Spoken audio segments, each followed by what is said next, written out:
नव नव audio video सबसे पहले देखबाक लेल हमर चैनल के लाल बटन दबा के सब्सक्राइब करू और घंटी के निशान पर दबा के ऑल नोटिफिकेशन के जरूर दबाओ। अरे बाप रे बाप, हई आइटम कहाँ से आइल बिया रे?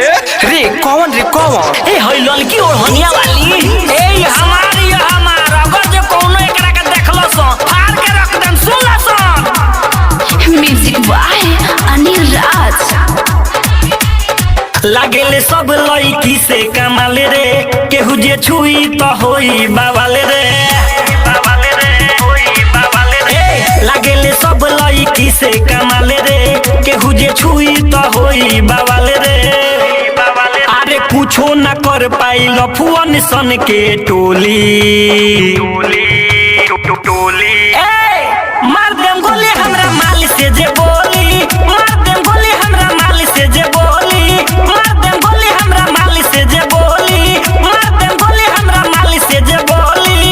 ए भाई ये तो हमरो ताकतिया रे। हाँ तो बाबू आदमी चीन के काम करो सना तो हमो लाइसेंसिया लफुआ हई।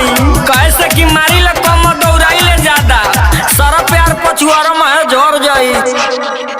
Recording by Khushboo studio Harsiddhi smart gold studio.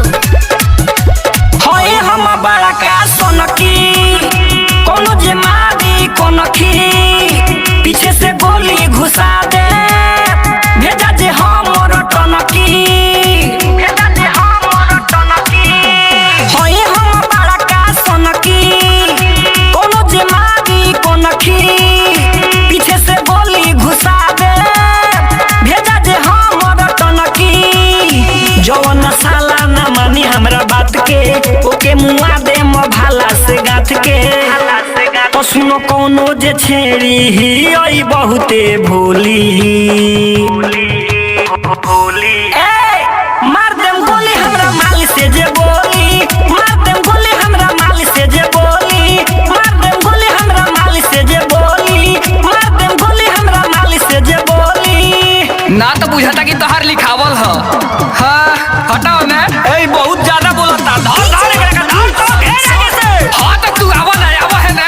आवतानी बाबू, आज तोर पता चल जाई कि जौना स्कूल में ते पढ़ले बाड़े ओ स्कूल के हेडमास्टर हई हम। Music by Anil Raj.